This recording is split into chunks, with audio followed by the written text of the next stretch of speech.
Soy la mejor organizadora de bodas, pero mi familia planeó la de mi hermana a mis espaldas. Lo que no sabían es que mientras ellos celebraban, mi propia boda salía en la portada de Vogue. El aire en mi oficina de Polanco siempre estaba perfectamente climatizado a 22 grados, un contraste deliberado con el caos vibrante y húmedo de la Ciudad de México que se extendía 15 pisos más abajo, más allá de mis ventanas panorámicas. Desde esa altura, el Paseo de la Reforma era una arteria pulsante de luces y movimiento, un organismo vivo que yo observaba con una sensación de dominio tranquilo. Aquella tarde de agosto, el zumbido del éxito era casi palpable, una corriente eléctrica que recorría los acabados de madera de nogal y acero pulido del espacio que yo misma había diseñado. Cada detalle, desde la escultura de Onisi en la recepción hasta el aroma sutil a té blanco y jengibre, era una declaración de intenciones. Aquí se creaba belleza, orden y perfección. Frente a mí, el señor Elizondo, un titán de la tecnología cuyo rostro adusto aparecía más en las páginas de Forbes que en eventos sociales, asentía con una sonrisa satisfecha mientras su pluma fuente Montblanc se deslizaba sobre el papel grueso del contrato. 7 cifras. 7 cifras en pesos mexicanos por organizar la fiesta de su 20º aniversario de bodas. No era el contrato más grande que había firmado ese año, pero cada uno se sentía como una reafirmación, un ladrillo más en la fortaleza de independencia y autorrespeto que había construido para mí misma. Era un logro más para Kenia Eventos, la empresa que había nacido de noche sin dormir, de préstamos bancarios que me quitaban el aliento y de una terquedad que mi familia solía llamar, con un suspiro de resignación, difícil. Excelente, Kenia. Sabía que eras la mejor, dijo Elizondo, deslizando el documento sobre la mesa de caoba pulida. Su voz, acostumbrada a mover mercados y dirigir consejos de administración, era un bálsamo para mi alma. Era un reconocimiento profesional directo y sin adornos, el tipo de respeto que rara vez, o nunca, recibía en casa. Allí, mis logros eran minimizados, mis ambiciones vistas con un recelo casi supersticioso, como si mi éxito le robara algo al universo, algo que por derecho le pertenecía a mi hermana. Será un evento inolvidable, señor Elizondo. Cada detalle reflejará su historia. Se lo garantizo, respondí, mi voz sonando segura y serena, una máscara de profesionalismo que había aprendido a llevar con la misma facilidad que mis tacones de diseñador. Justo cuando su asistente recogía los papeles, mi teléfono personal, el que reservaba exclusivamente para las emergencias y las llamadas familiares, queritorio. La pantalla se iluminó con una foto de mi madre, Casilda, sonriendo en el jardín de su casa en Coyoacán, rodeada de bugambillas, y Zion, una nui familiareva crítaló en mi estómago, una reacción pavloviana a años de experiencia. Sus llamadas rara vez presagiaban algo bueno, solían ser el prólogo de una nueva petición, una nueva con una sonrisa y acompañé a mis clientes H crítica velada, un nuevo recordatorio de mi lugar exacto en la jerarquía familiar. Me disculpé hasta el exacto AP profesional huerta. En cuanto se cerró, respiré el ascensor privado. Mi equipo se pondrá en contacto mañana con el primer borrador del de Acerolsa cerró y las puertas de acero se cerraron. En cuanto desaparecieron, mi sonrisa se desvaneció como si nunca hubiera existido. Volví a mi oficina, cerré la puerta de cristal, me quité los tacones y me serví un vaso de agua. Respiré, voy a pedirte algo, pero primero respiré hondo, preparándome para la batalla. Contesté. Hola, mamá. Kenia, mi vida, qué bueno que te encuentro, su voz sonaba melosa, falsamente dulce, como miel a punto de cristalizar. Era su tono del culpable por no haber llamado antes. ¿Cómo estás, reina? Siempre tan ocupada, me imagino, con tu negocio tan importante. Bien, mamá. Acabo de terminar una reunión, él sonar como algo frívolo, casi vulgar, una pausa, el tipo de silencio carreu vulgar. Bien, mamá. Acabo de terminar había aprendido que los rodeos con mi madre solo alargaban la agonía y le daban más oportunidades para insertar sus pullas. Hubo una pausa, el tipo de silencio calculado que usaba para crear tensión, para hacerme sentir que estaba a punto de recibir una noticia grave que, por supuesto, sería culpa mía de alguna manera. Bueno, mi amor, es sobre la boda de tu hermana. Ahí estaba. La boda de Úrsula, mi hermana mayor. El evento del año, o al menos, el evento del año para mi madre. Úrsula se casaba en octubre con un hombre perfectamente aceptable de una familia perfectamente respetable. Durante meses, cada conversación familiar había girado en torno a ello, el vestido, las flores, la lista de invitados. Y en cada una de esas conversaciones, mi experiencia como una de las organizadoras de bodas más cotizadas del país había sido metódicamente ignorada, tratada como un hobby curioso en lugar de una profesión seria. ¿Qué pasa con la boda?, pregunté, mi mano apretando la pluma Montblanc que tenía sobre el escritorio hasta que los nudillos se me pusieron blancos. Pues, tesoro, ya hemos tomado una decisión sobre la organización, dijo, arrastrando las palabras como si me estuviera haciendo un gran favor al informarme. Hemos contratado a alguien. Una chica muy agradable, con ideas muy tradicionales. Ya sabes, algo más sencillo, más de casa. Sentí como la sangre se me helaba en las venas. No era por el trabajo perdido, tenía la agenda llena para los próximos 2 años. Era por el insulto, tan deliberado y a la vez tan cobardemente disfrazado de consideración. Sencillo. Tradicional. Eran eufemismos para, no como tú. Eran las palabras que usaban para describir la vida de Úrsula, en contraste con la mía, que era, complicada, ambiciosa, poco femenina. Ah, qué bien, mamá.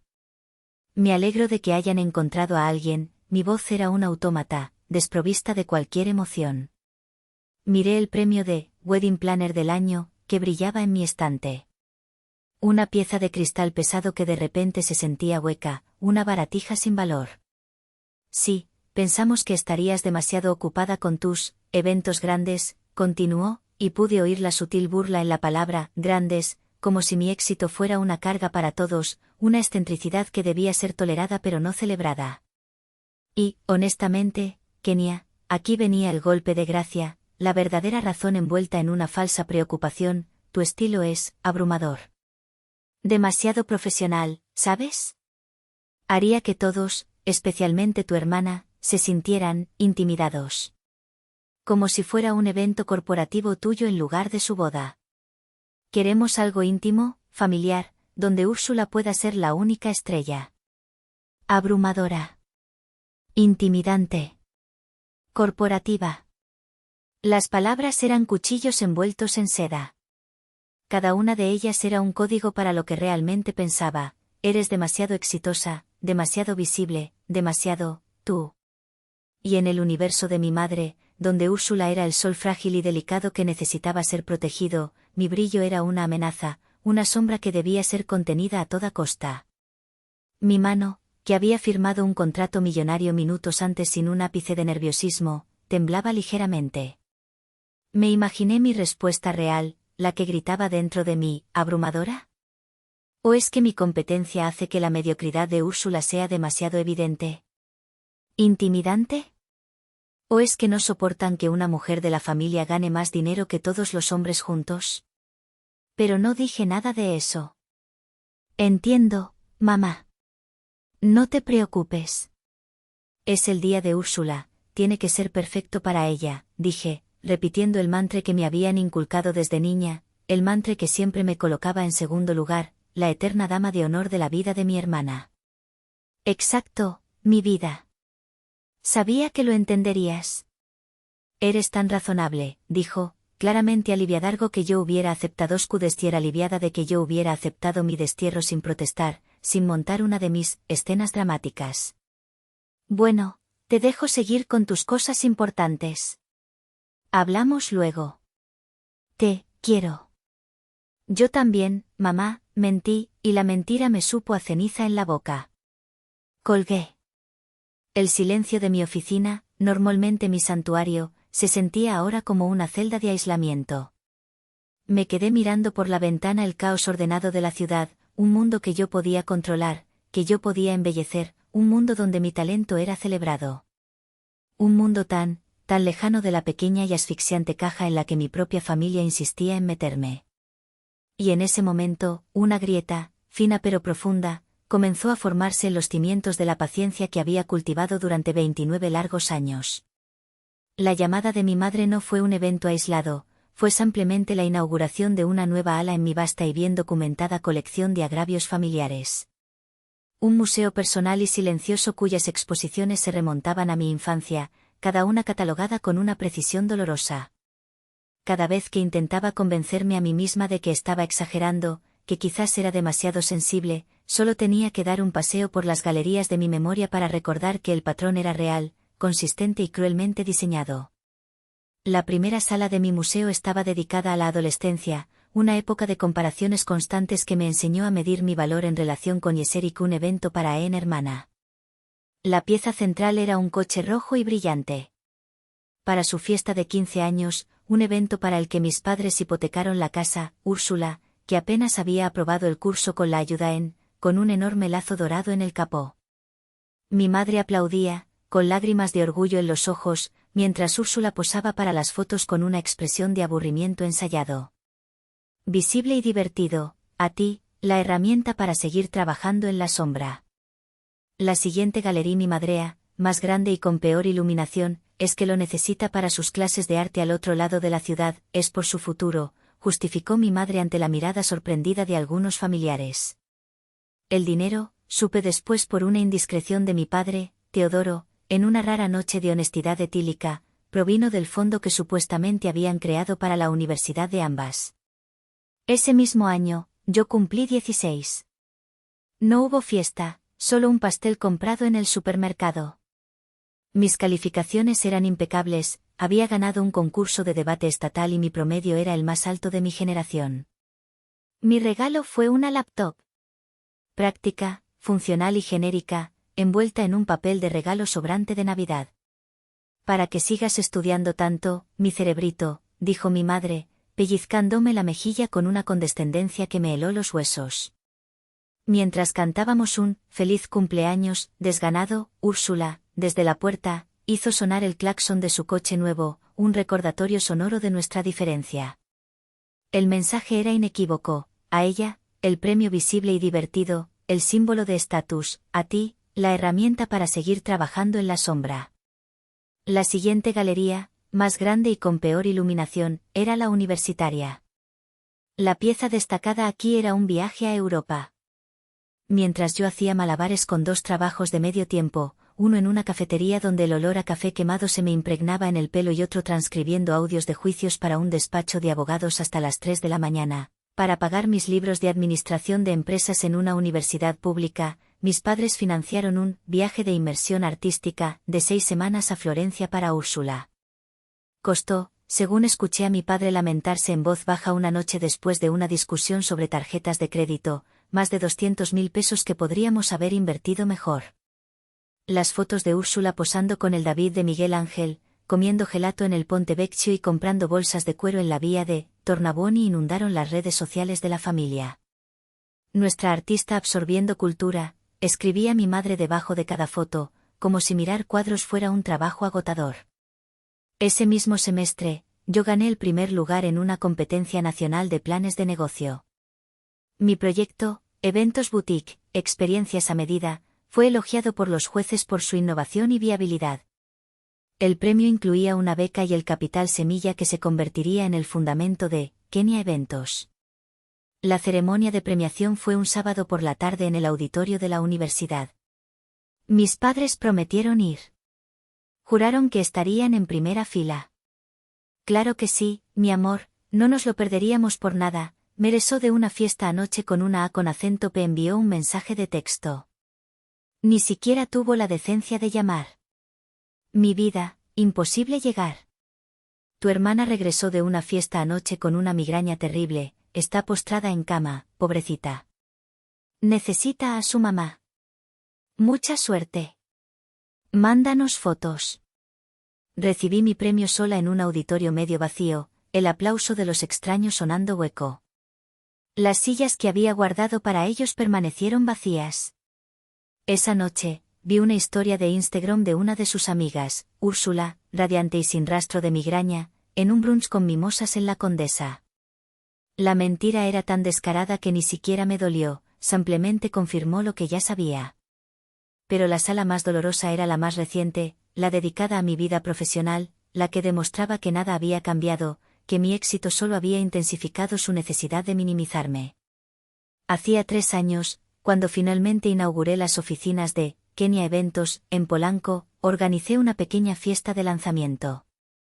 No fue por ego, fue por gratitud hacia la gente que me había apoyado. Fue la culminación de años de esfuerzo, de noches sin dormir y de arriesgar todos mis ahorros. Invité a mi familia, esperando, con una terquedad casi estúpida, fi sentir orgullo. Mi madre llegó tarde, interrumpiendo mi discurso de bienvenida. Llevaba un vestido blanco, mi color a sodairse como un borrado constante.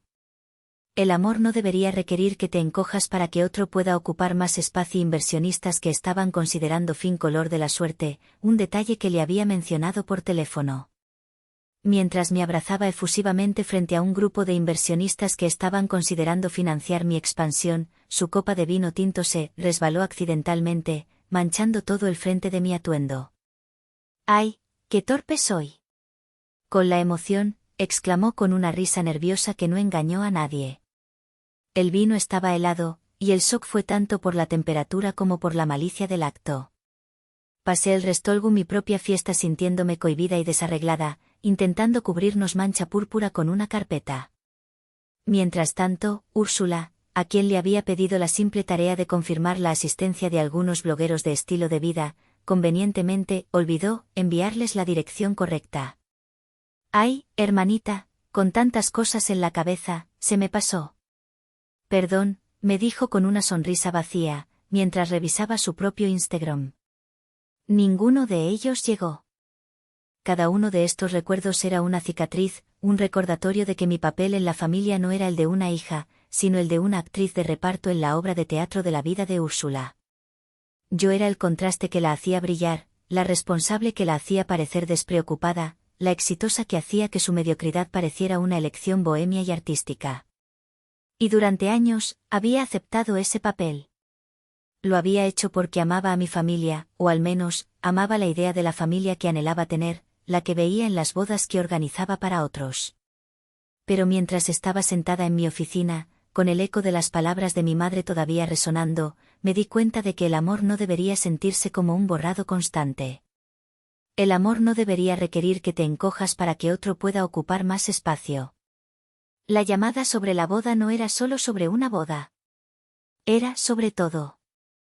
Era la culminación de una vida de ser dejada de lado, y la pieza final de mi colección estaba a punto de inspirar no resignación, sino una revolución silenciosa y devastadora.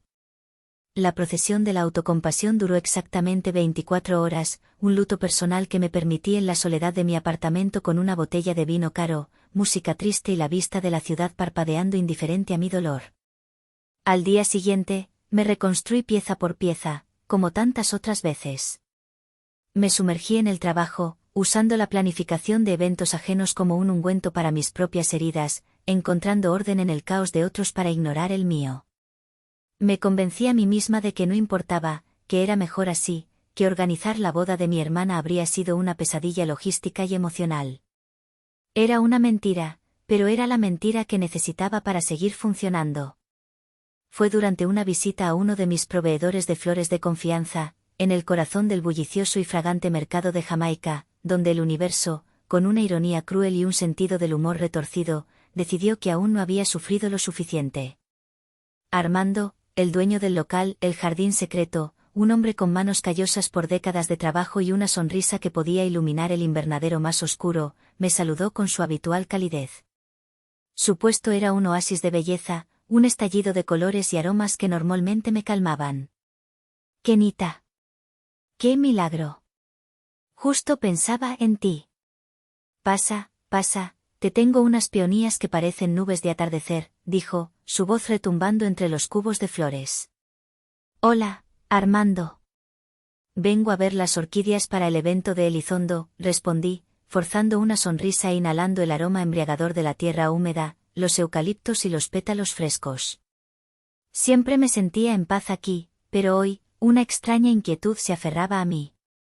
Claro que sí, las tengo separadas. Son una belleza. Por cierto, muchas felicidades, dijo mientras me guiaba hacia la parte trasera del local, donde guardaba las flores más exóticas y delicadas. Lo miré, confundida. La noticia de mi compromiso con Ciro era algo que habíamos mantenido muy privado, precisamente para evitar el drama familiar y la inevitable comparación con el compromiso de Úrsula. «¿Felicidades por qué?». Armando se rió, una risa profunda y honesta que hizo vibrar las hojas de las plantas a su alrededor. «Por la boda de tu hermana». «¡Qué emoción!». «Me encontré con tu mamá la semana pasada, vino a encargar unas cositas.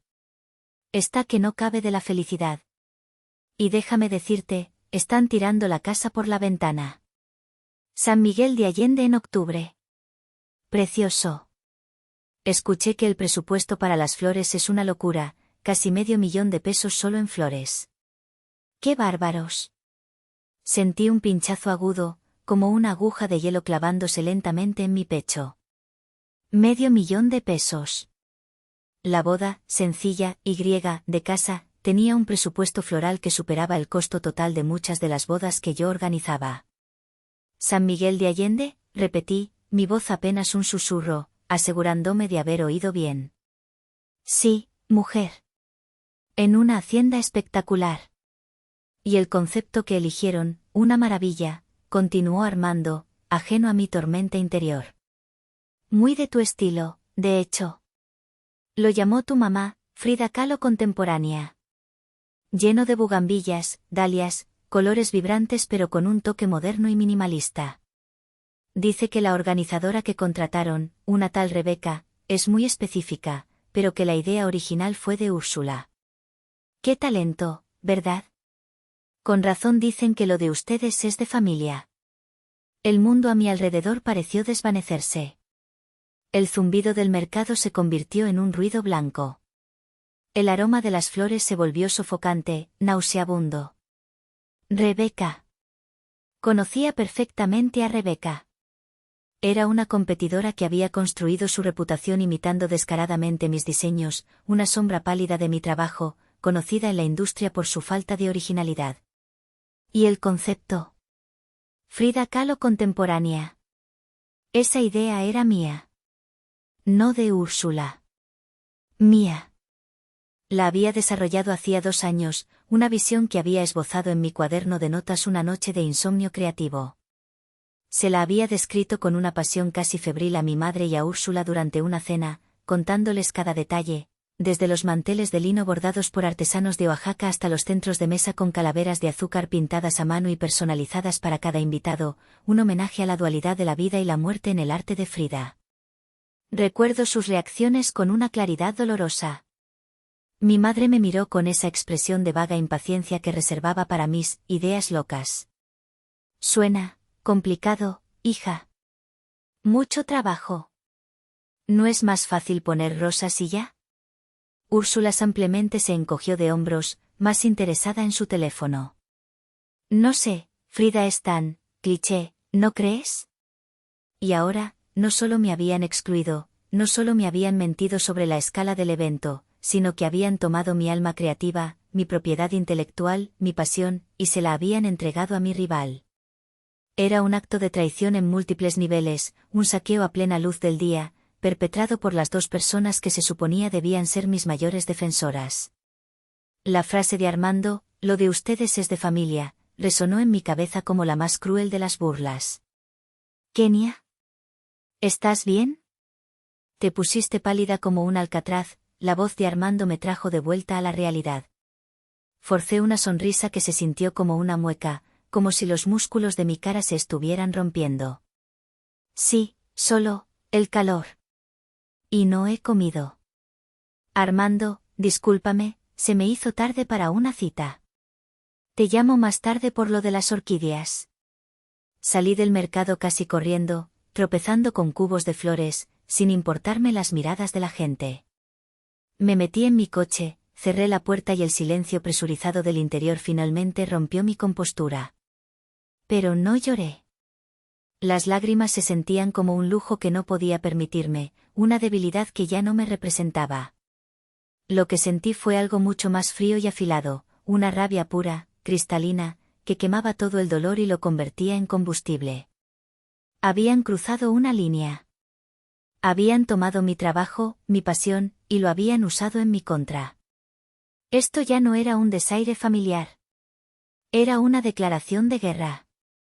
Saqué mi teléfono, mis dedos temblando, pero no de debilidad, sino de una furia que clamaba por acción. No llamé a mi madre para confrontarla. No llamé a mi hermana para reclamarle. Llamé a la única persona en el mundo que entendería no solo mi dolor, sino también mi inminente y necesaria necesidad de justicia. Ciro, dije cuando contestó, mi voz era un hilo de acero. Necesito verte. Ahora. Ciro llegó a mi oficina en menos de media hora. Saltó el tráfico de la tarde con una urgencia que delataba la alarma en mi voz. Lo encontré de pie frente a la ventana panorámica, con la silueta de la ciudad recortada a sus espaldas, un paisaje de concreto y sueños que yo había conquistado pero que ahora se sentía ajeno. No dijo nada. No preguntó qué pasaba. Simplemente me abrió los brazos y yo me refugié en ellos, permitiéndome por primera vez en años sentir el peso completo de mi agotamiento. No lloré, solo me aferré a la tela de su camisa, absorbiendo su calma, su solidez. Él era mi ancla en un mar de disfunción familiar, la única persona que me veía completa, sin editar, y que nunca me pedía que fuera menos de lo que era.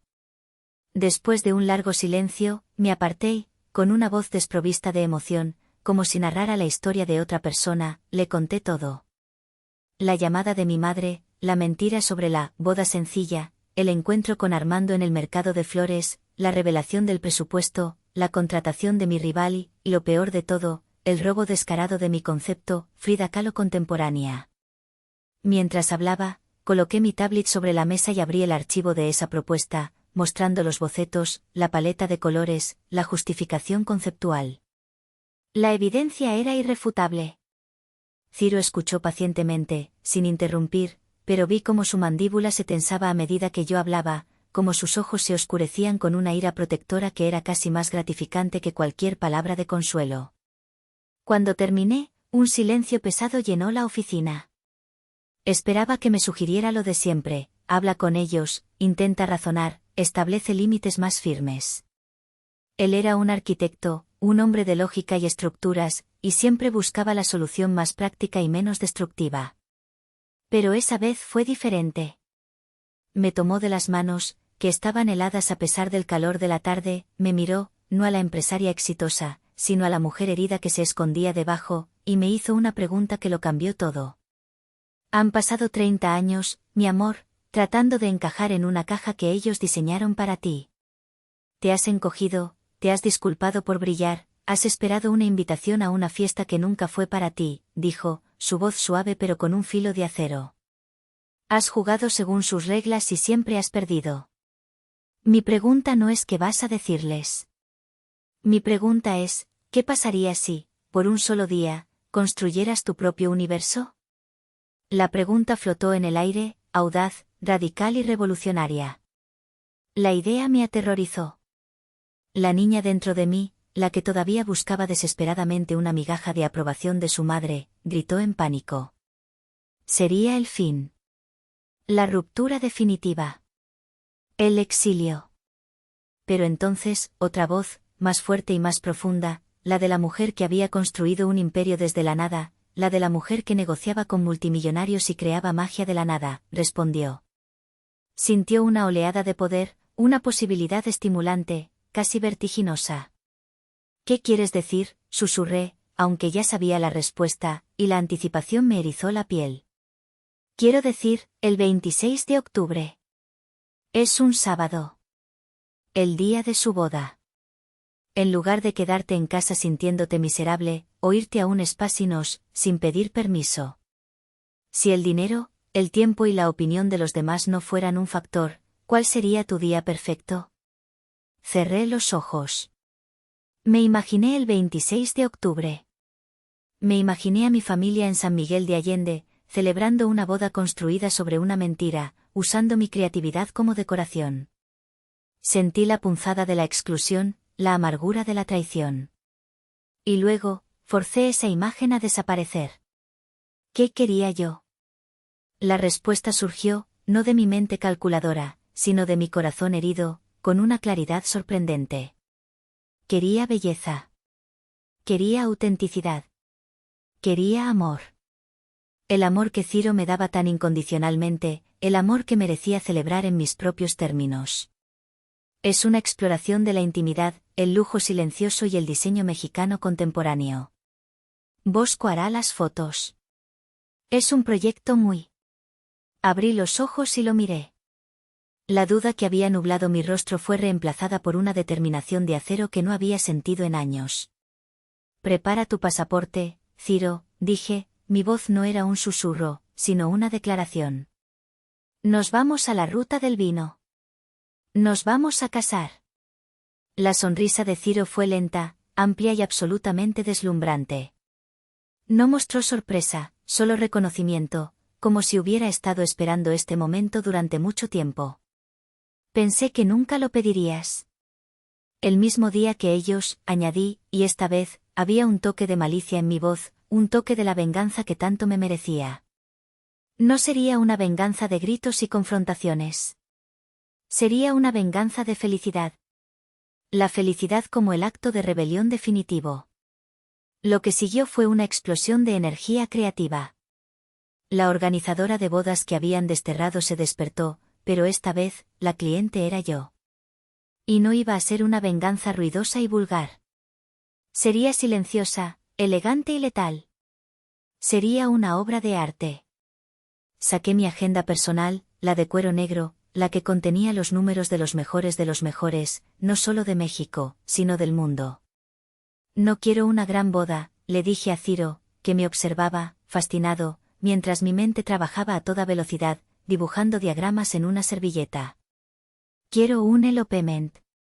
Una fuga. Algo íntimo, solo para nosotros. Pero cada detalle tiene que ser la perfección absoluta. Será nuestra obra de arte. Mi primer llamado fue a un diseñador de vestidos de novia en París cuya lista de espera era de 2 años. Le conté una versión editada de la historia, apelando a su sensibilidad artística sobre la traición creativa. Se sintió tan indignado que prometió crearme un vestido a medida en 6 semanas. El arte debe ser respetado, ma chérie. Considera esto un acto de solidaridad creativa. Enviaremos el vestido con un mensajero personal, me dijo con su marcado acento francés. Mi segunda llamada fue a un chef con 2 estrellas Michelin de Copenhague, famoso por sus menús de degustación basados en ingredientes locales y su aversión a los grandes eventos. Le propuse un desafío, volar a México y crear una cena de bodas inolvidable para 2 personas en un lugar remoto. La idea de la exclusividad pero había una tensión lo sedujo un inmediato. Interesante. Acepto, fue su escueta respuesta. Y luego, el lugar. Valle de Guadalupe, Ubí, Baja California. La Toscana de México. Un huerto en viñedos, colinas doradas y una luz mágica que había descubierto en un viaje de exploración años atrás. Conocía una vinícola boutique, casi secreta, con una pequeña capilla en ruinas en una colina y unas vistas que te robaban el aliento. Llamé al dueño, un anciano encantador que me recordaba a mi abuelo, y le reservé la propiedad entera por 3 días. Todo se estaba alineando.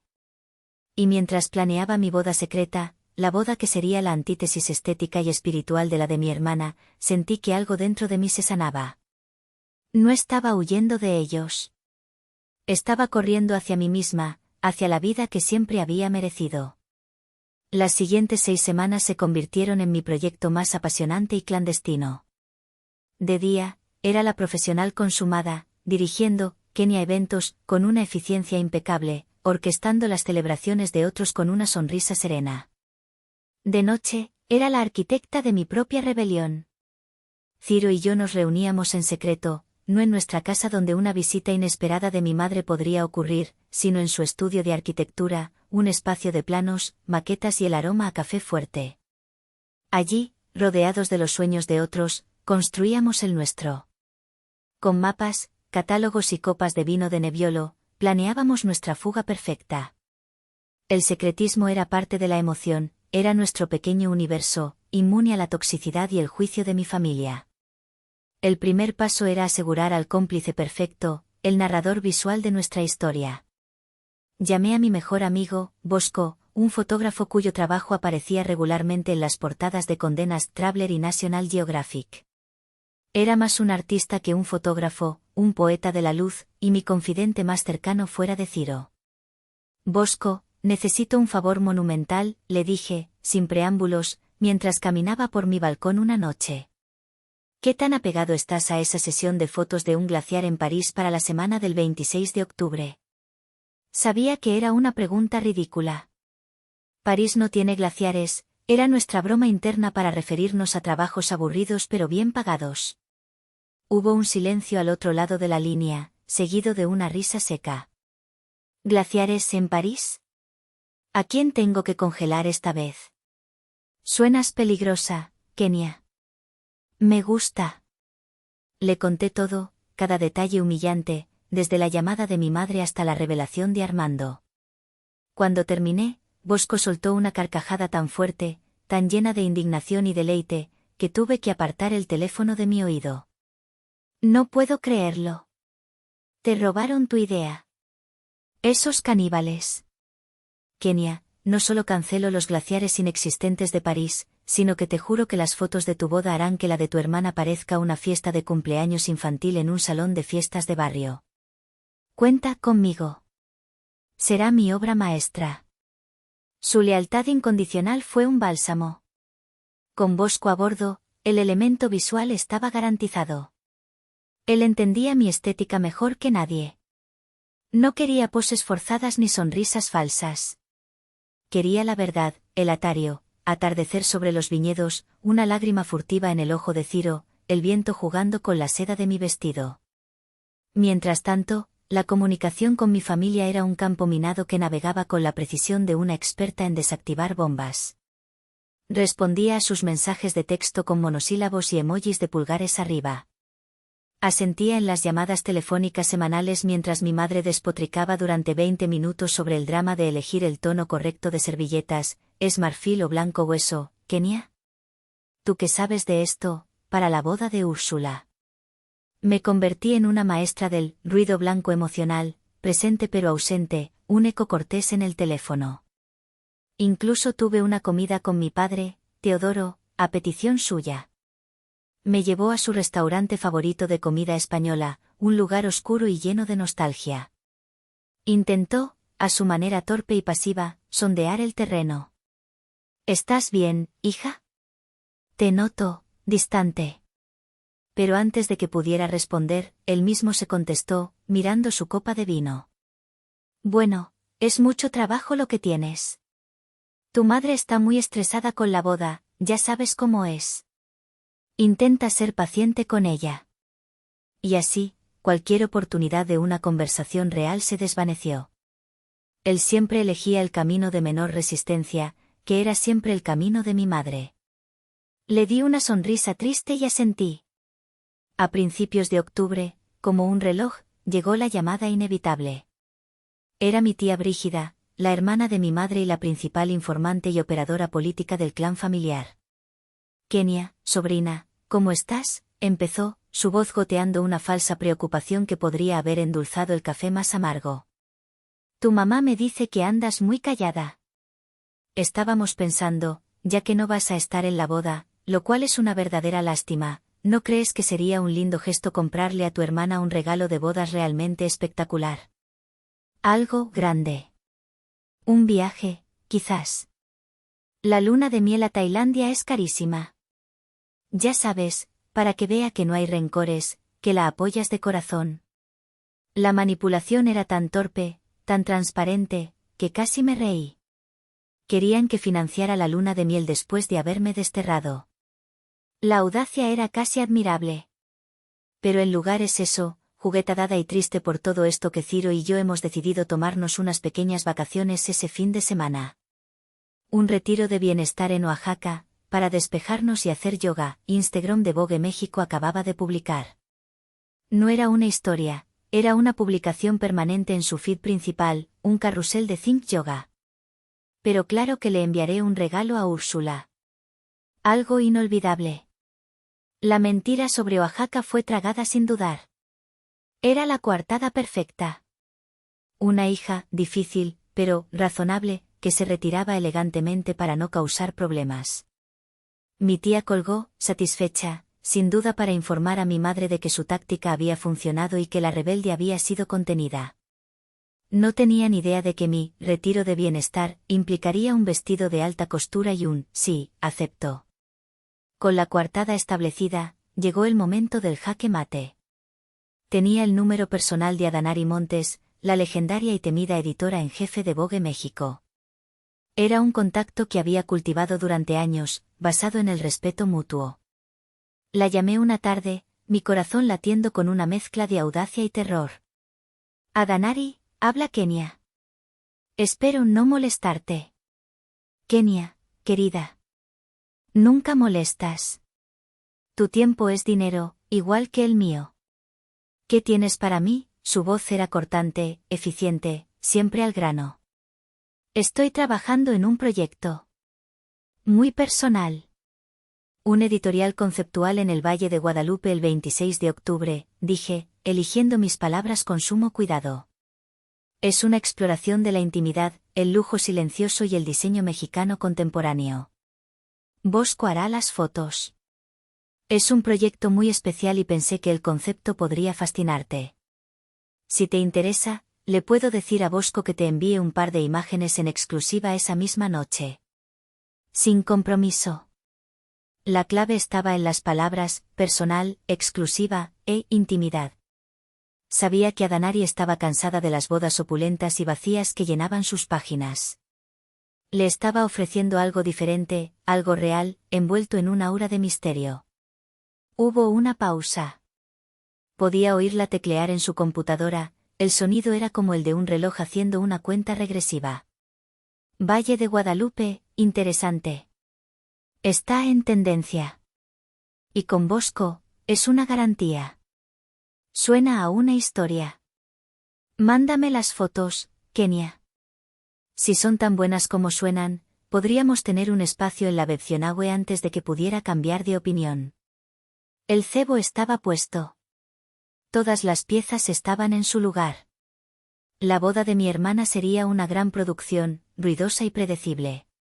La mía sería un susurro, pero un susurro que estaba a punto de resonar como un trueno en todo el país. El 26 de octubre llegó con la claridad de un día predestinado.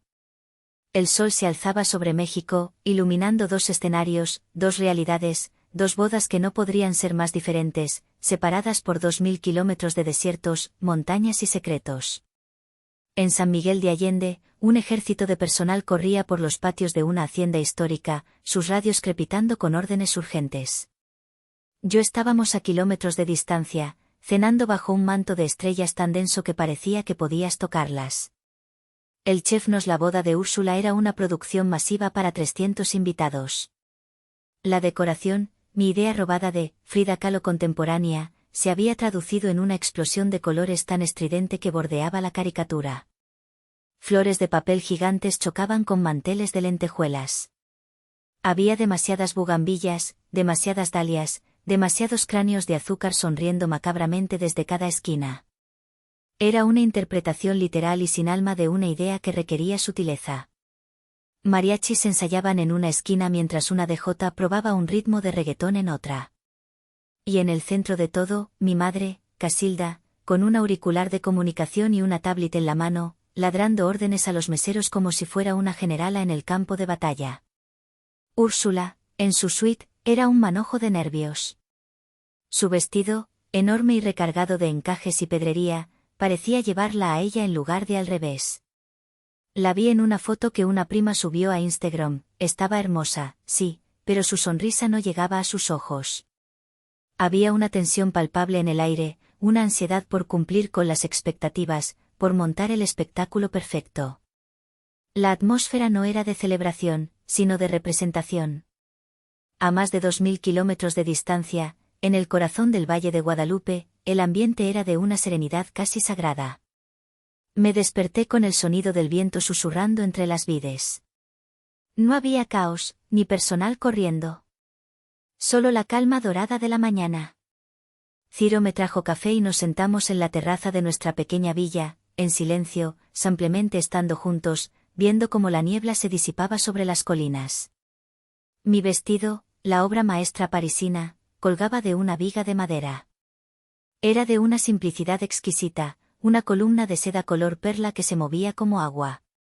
No había un ejército de damas de honor, solo mi mejor amiga, Ana, que había volado desde Nueva York, ayudándome a peinarme mientras compartíamos una botella de champagne. Nuestra ceremonia estaba programada para el atardecer, la hora mágica. El lugar era una pequeña capilla en ruinas en la cima de una colina, con vistas al Pacífico a lo lejos. La vinícola la había decorado mínimamente, tal como pedí, un camino de cientos de velas en el suelo y arcos hechos con ramas de olivo y lavanda silvestre. Nuestros únicos invitados eran Bosco, Ana y el dueño de la vinícola, un anciano encantador llamado Marcelo, que actuaría como testigo. Mientras el sol comenzaba su descenso, pintando el cielo de tono sapísimo, labráser púrpuras, Ciro me esperaba al final del pasillo de tierra. Llevaba un traje de lino color arena, sin corbata, perfectamente relajado y guapísimo. Bosco se movía a nuestro alrededor como una sombra silenciosa, su cámara Leica casi invisible, capturando no solo imágenes, sino emociones. Intercambiamos nuestros votos, palabras que habíamos escrito nosotros mismos, promesas de respeto, aventura y apoyo incondicional. Le hablé de cómo él era mi ancla y mi faro. Él me habló de cómo yo le inspiraba a construir no solo edificios, sino sueños. Cuando Ciro me puso anillo, una lágrima silenciosa rodó por mi mejilla, una lágrima no netó. La boda bogue pura y abrumadora felicidad. Era real. Era nuestro. No había espectáculo, solo significado. En San Miguel de Allende, a esa misma hora, Úrsula caminaba hacia el altar al son de un cuarteto de cuerdas que tocaba una versión forzada de una canción pop. La luz de los flashes de los fotógrafos era cegadora. Los invitados, muchos de ellos desconocidos para ella, socios de negocios de su suegro, susurraban sobre el costo de las flores y la calidad del champagne. Inmediatamente después de nuestra ceremonia, mientras Ciro y yo compartíamos nuestra primera copa de vino como marido y mujer, viendo el último rayo de sol desaparecer en el océano, Bosco se retiró a un rincón. Con una calma profesional, conectó su cámara a su laptop.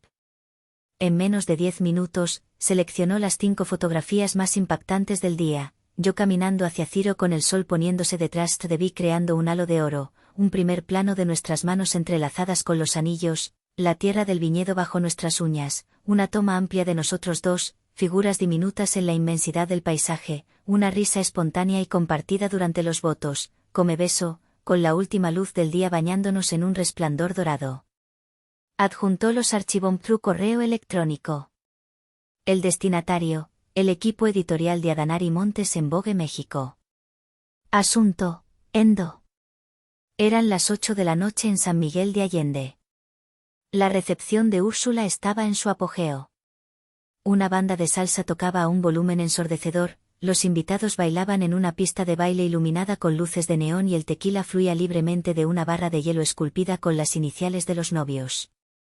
Era una fiesta ruidosa, caray, en última instancia, impersonal. Úrsula y su nuevo esposo estaban sentados en la mesa principal, sonriendo para las cámaras, pareciendo más los anfitriones de un evento corporativo que dos personas que acababan de prometerse amor eterno. Fue entonces cuando sucedió. Al principio, fue sutil, una onda expansiva invisible. Un invitado joven, un primo de 20 y tantos años absorto en Onder. A mi lado, Ciro dormía plácidamente. Afuera, la ciudad brillaba en silencio. Y yo, por primera vez, me sentí completamente en casa. Dicen que la familia es para siempre, pero a veces, tu paz mental es más importante. Yo elegí la mía. ¿Hice mal?